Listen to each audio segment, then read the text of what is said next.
तो एपिसोड की शुरुआत वहीं से होती है जहाँ पिछला पार्ट खत्म हुआ था। नोसुक दोही को गोली मार देता है जिससे वो मर जाती है, पर गोवन अपने प्यार को बचाने के लिए डेमंस का सबसे बड़ा रूल ब्रेक कर देता है, जिसमें ना ही वो किसी मरे हुए इंसान को जिंदा कर सकता था, ना ही किसी इंसान को मार सकता था। अगर किसी डेमन ने ये रूल ब्रेक किया तो वो जलकर खत्म हो जाएगा, पर गोवन दोही को जिंदा कर देता है। पर दोही गोवन से काफी घबराहट में पूछती कि क्या तुमने मुझे बचाया। गोवन कहता है नहीं, मैंने अपने आप को बचाया। वैसे दोही बहुत सैड हो जाती है और कहती है तुमने ये क्यों किया। इतने में गोवन की बॉडी जलने लग जाती है। दोही तो रोते हुए गोवन को गले लगाने लग जाती है, कहती है प्लीज मत जाओ, मुझे अभी बहुत कुछ तुम्हें बताना है। मुझे सब कुछ याद आ गया है कि मैं ही पिछले जन्म में वॉल्शिम थी और तब हमारी पहली मुलाकात के टाइम मैं अपनी जान देने गई थी, पर तुमसे मिलने के बाद मैंने दोबारा जीने के बारे में सोचा। मुझे और कुछ नहीं चाहिए, बस तुम मेरे साथ रहो। पर गोवन अपने चेहरे पर स्माइल लिए राख में बदलकर गायब हो जाता है। बस उसकी शादी की रिंग नीचे गिर जाती है और दोही बस गोवन का नाम लेते हुए रोती रह जाती है। इधर हम गॉडेस को देखते हैं जो ये सब देख रही थी, जो गोवन के लिए कहती है तो तुमने ये चूज किया क्योंकि उन्होंने नहीं सोचा था कि गोवन अपने आप को सेक्रीफाइस कर देगा। गॉडेस की आंखों से भी आंसू निकल आते हैं और इधर गोवन के ऑफिस में सारी घड़ियां भी बंद पड़ जाती है गोवन के मरने की बात जानकर, और गायोंग बहुत ज्यादा रोते हैं। मिशन को भी उनके लिए बहुत बुरा फील होता है और इधर जूसियोक भागते हुए पुलिस स्टेशन पहुंच जाता है जहां दोही अभी भी शॉक में थी। जूसियोक उसकी ये हालत देखकर बहुत दुखी होता है। इधर पुलिस वाले भी दोही के बारे में डिस्कस कर रहे होते हैं। दोही के लिए मुसीबत कभी खत्म ही नहीं होती। 7 दिन हो गए, अभी भी मिस्टर गोवन मिसिंग है। इस नोसुक के हिसाब से मिस्टर गोवन उस रात क्राइम सीन में थे, पर अब तक उनकी कोई खबर नहीं है। इसके शौक से अभी भी मिसेस दोही बाहर नहीं आई है, इसीलिए वो कुछ बोलने की कंडीशन में नहीं है कि एग्जैक्टली वहाँ पर क्या हुआ था। और ये नोसुक तो कब से अपनी बकवास करे जा रहा है। तभी हम नोसुक को देखते हैं जो जेल के अंदर होता है और वो बस यही कहे जा रहा था कि मैंने अपने हाथों से उन दोनों को डिस्ट्रॉय कर दिया, मैं जीत गया। इधर दोही बाथटब में पानी के अंदर होती है। दोही तो फुल डिप्रेशन मोड में चली गई थी। 7 दिन से वो घर से बाहर तक नहीं निकली थी, इसीलिए उसे चेक करने के लिए मिशन और जूसियोक आए होते हैं जो कब से डोरबेल बजा रहे थे, दरवाजा पीट रहे थे। पर पानी के अंदर दोही को कुछ भी सुनाई नहीं देता, उसे बस गोवन के गायब होने की मेमोरीज ही आ रही थी, जिससे वो पानी से बाहर निकल आती है। इधर दोही जब काफी टाइम से दरवाजा नहीं खोल रही होती है, जूसियोक दरवाजे को ही तोड़वा देता है। जैसे ही दरवाजा ओपन करते हैं तो दोही सामने खड़ी होती है, पूरी तरह पानी में भीगी हुई। तो मिशन और जूसियोक उसे अंदर ले जाते हैं, उसे टॉवल वगैरह उड़ा देते हैं। जूसियोक उसे चेंज करके आने के लिए कहता है, लेकिन दोही अभी भी चुपचाप बैठी होती है। मिशन सारे पर्दे वगैरह खोल देती है, लेकिन दोही को सूरज की रोशनी काफी तेज लगती है क्योंकि उसने पिछले 7 दिनों से सूरज की रोशनी तक नहीं देखी थी। दोही कहती है मुझसे ये सब कुछ झेला नहीं जा रहा, गोवन इस दुनिया में ही नहीं रहा। पहले मैं उसे फील कर सकती थी, भले ही वो मुझे दिखाई नहीं देता था, पर उसकी प्रेजेंस मुझे फील होती थी, लेकिन अब मुझे उसकी प्रेजेंस कहीं भी फील नहीं हो रही। जूसियोक कहता है कि तुम इस तरह से नहीं रह सकती, तुम्हें अपने आप को संभालना होगा, वरना ऐसे ही रहे तो तुम मर जाओगी। दोही कहती है मैं नहीं मर सकती, गोवन ने मुझे बचाने के लिए इतना सब कुछ किया, उसके बाद मैं नहीं मर सकती, मुझे हक नहीं है मरने का, मुझे इसी हेल में जीना है, यही मेरी पनिशमेंट है। जूसियोक कहता है तुमने कोई गलती नहीं की तो तुम्हें क्यों पनिशमेंट मिलेगी। दोही कहती है मेरी वजह से ही गोवन की जान गई, सब मेरी गलती है, अगर वो मुझसे मिला ही ना होता तो सब कुछ सही होता, मैंने ही उसे मारा है, सब मेरी ही गलती है। दोही बस यही सब कही जा रही थी, इससे उसकी कंडीशन और बिगड़ने लगती है, इसलिए दोही को हॉस्पिटल में एडमिट कराना पड़ता है। उसकी ये कंडीशन देखकर जूसियोक और मिशन दोनों काफी सैड होते हैं। मिशन कहती कि ये दूसरी बार था जब दोही की ये हालत है,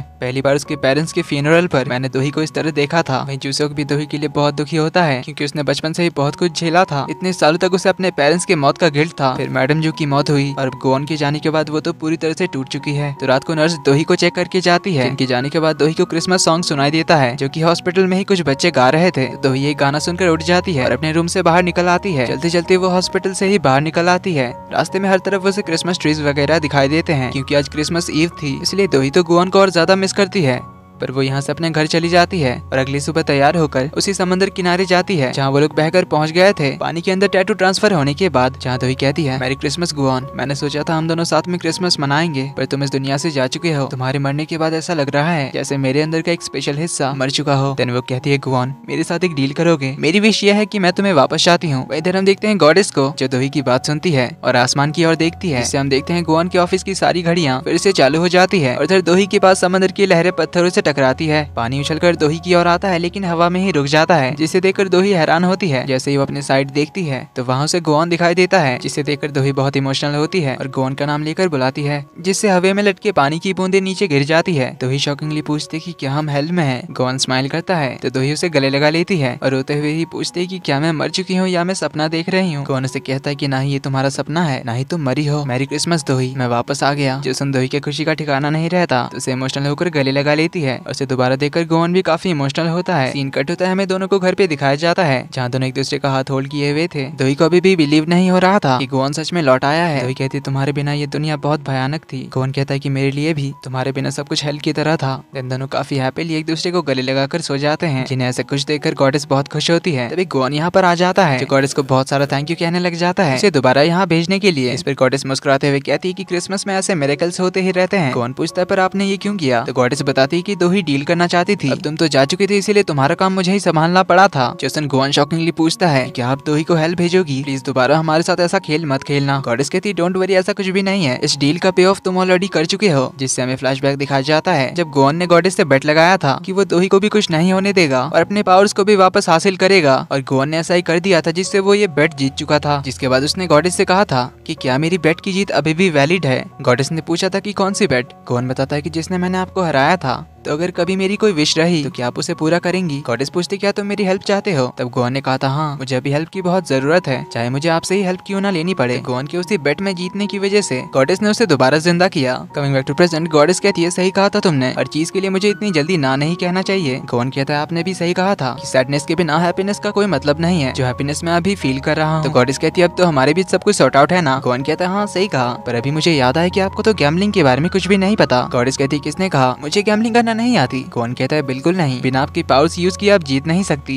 ठीक है फिर देख लेना, एक बेट करते हैं, अगर अगली बार मैं जीत गई तो मैं तुम्हें हमेशा के लिए हेल में कैद कर दूंगी। गोवन कहता है नहीं नहीं, ऐसा करने की कोई जरूरत नहीं है, मुझे हेल में नहीं जाना, मुझे इन प्यारे इंसानों के साथ रहना ही अच्छा लग रहा है, और वैसे भी तो आपको एक वर्कर चाहिए ही ना हेल का काम संभालने के लिए, तो मुझसे हैंडसम और हार्ड वर्किंग बंदा आपको कहीं नहीं मिलेगा। गॉडेस कहती है हाँ हाँ तुम तो परफेक्ट हो। ये बोलकर दोनों हंसने लग जाते हैं। तो अगले दिन गोवन सोनवाल फाउंडेशन में होता है, जहाँ वो अपने ऑफिस में बैठकर अपने ही डिमन बुक को पढ़ रहा था। तभी भागते हुए मिस्टर पार्क और गायोंग आ जाते हैं। मिस्टर पार्क तो गोवन को ठीक देखकर काफी इमोशनल हो जाते हैं और उसे गले लगाने के लिए उसकी ओर भागते हैं, पर गोवन नीचे झुक जाता है, जिससे मिस्टर पार्क आगे निकल जाते हैं। गोवन कहता है कर क्या रहे हो, आपने तो मुझे डरा ही दिया था। तभी गायोंग भी आ जाती है, तो गोवन से कहता है कि ओए गायोंग प्लीज मुझसे दूर रहना, पर मिस्टर पार्क और गायोंग दोनों ही गोवन पर झपट पड़ते हैं, क्योंकि उसे सही सलामत देखकर दोनों बहुत खुश थे। गोवन कहता है कि ये क्या कर रहे हो तुम लोग, अभी अभी तो मैं मर के वापस आया हूँ, क्या मुझे दोबारा मारने का प्लान है? मिस्टर पार्क कहते कि हमें लगा था कि आप कभी नहीं आओगे। गोवन कहता है मैं कैसे मर सकता हूँ, क्या तुम भूल गए मैं एक महान डेमन हूँ। जिस दिन फिर से दोनों उसके हाथों को पकड़कर उसे चिपक जाते हैं, तो गोवन भी उन्हें दोबारा देखकर खुश होता है। दिन गोवन और दोही घर पर होते हैं, जहाँ दोही गोवन के साथ मिलकर क्रिसमस ट्री डेकोरेट कर रही होती है। दोही पूछती क्रिसमस तो पार हो चुका है ना, फिर अभी क्रिसमस ट्री क्यों डेकोरेट करना? गोवन कहता है मुझे फर्क नहीं पड़ता, क्योंकि हमारी क्रिसमस तो अभी शुरू ही हुई है,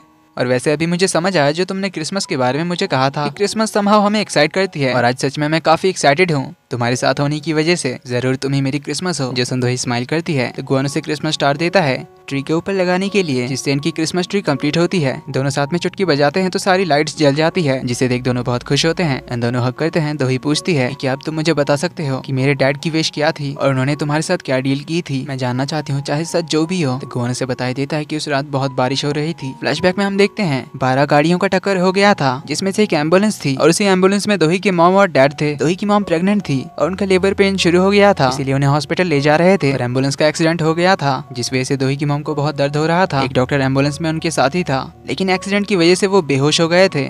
तो दोही के डैड हेल्प के लिए बुलाते हैं, लेकिन कोई भी सही हालत में नहीं था, इसीलिए वो कैसे भी करके अपनी वाइफ को नीचे उतारते हैं और चलते हुए ही उन्हें एक मेडिकल सेंटर ले आते हैं। लेकिन यहाँ पर सारे बेड्स फुल हो चुके थे और इमरजेंसी रूम्स भी खाली नहीं थे, इसलिए डॉक्टर उन्हें साफ कह देते हैं कि यहाँ पर उनका इलाज नहीं हो सकता, आप किसी दूसरे हॉस्पिटल ले जाइए। तो दोही के डैड अपनी वाइफ को बाहर ले आते हैं। अब उनके भी पैर पर चोट लगी थी, इसीलिए वो भी सही से चल नहीं पा रहे थे, पर फिर भी वो लंगड़ाते हुए ही अपनी वाइफ को सहारा देते हुए ले जा रहे थे। लेकिन रास्ते में वो चलते हुए एक जगह गिर जाते हैं। गिरने की वजह से दोही की मॉम को बहुत दर्द होने लगता है। दोही के डैड क्या ही कर सकते थे, वो हेल्प के लिए बुलाने लगते हैं, लेकिन इस रास्ते में कोई भी नहीं था। दोही के डैड जोर जोर से चिल्लाने लग जाते हैं कि कोई है यहाँ, प्लीज हमारी हेल्प करो। तभी छाता हाथों में लिए गोवन यहाँ पर पहुंच जाता है। तो दोही के डैड गोवन से रिक्वेस्ट करने लग जाते हैं कि प्लीज हमारी हेल्प करो, मेरी वाइफ मर जाएगी अगर अभी डॉक्टर को नहीं दिखाया तो, प्लीज हमारी हेल्प करो। गोवन कहता है तुम्हारी एक विश से 2 लोगों की जान बचेगी, अच्छी बात है, मैं तुम्हारी विश पूरी करूंगा, पर एक कंडीशन है। दोही के डैड कहते हैं कि मुझे हर कंडीशन मंजूर है, तुम बस मेरी वाइफ की जान बचा लो। गोवन पूछता है क्या तुम जानना नहीं चाहोगे मेरी क्या कंडीशन है? याद रखना बाद में पछताना पड़ेगा। दोही के डैड कहते हैं कि मुझे कोई पछतावा नहीं होगा, बस मेरी वाइफ और बच्ची बच जाए, फिर मुझे किसी बात का रिग्रेट नहीं होगा। गोवन कहता है ठीक है फिर जो तुम चाहो, ये बोलकर वो अपना कॉन्ट्रैक्ट लाता है जिस पर दोही के डैड साइन कर देते हैं। तो इस तरह गोवन ने दोही और उसकी मॉम की जान बचाई थी। कमिंग बैक टू प्रेजेंट, तो ये जानकर गोवन से कहती है कि तुमने पिछले जन्म भी मुझे बचाया था और इस जन्म में भी मुझे कई बार बचाया। गोवन कहता है मैंने नहीं, तुम्हारे डैड ने तुम्हें बचाया, उन्होंने अपनी कुर्बानी देकर तुम्हें बचाया। दोही पूछती तुमने मुझे पहले क्यों नहीं बताया। गोवन कहता है मैं तुम्हें और ज्यादा कंफ्यूज नहीं करना चाहता था, क्योंकि एक बात सच तो है कि मैंने तुम्हें बहुत दुख पहुंचाया है। इस पर दोही कहती बिल्कुल नहीं, बल्कि तुम्हारी वजह से मैं वो 10 साल अपनी मॉम डैड के साथ इतनी खुश थी। हर एक खुशियों के पल जो मैंने उनके साथ बिताए वो तुम्हारी वजह से ही थी, और मेरे डैड ने भी मेरा बहुत ख्याल रखा। भले उनके पास लिमिटेड टाइम था, इसलिए तुमने मुझे कभी हर्ट नहीं किया। पिछले जन्म में भी तुमने मुझे बचाया था और इस जन्म में भी। गोवन कहता है तुमने भी मुझे बचाया मेरे हेल्थ से। जो संदोही स्माइल करती है, गोवन से किस करता है और उनकी किस कंटिन्यू रहती है। इसी के साथ इस पार्ट का एंड यहीं पर होता है। बस थोड़ा सा इंतजार करना, लास्ट पार्ट कुछ ही घंटों में आ जाएगा। वीडियो पसंद आई तो वीडियो को लाइक कर देना, चैनल पर पहली बार आए तो do subscribe and hit the bell icon. जल्दी ही मिलते हैं अगले पार्ट में, तब तक के लिए take care and bye bye.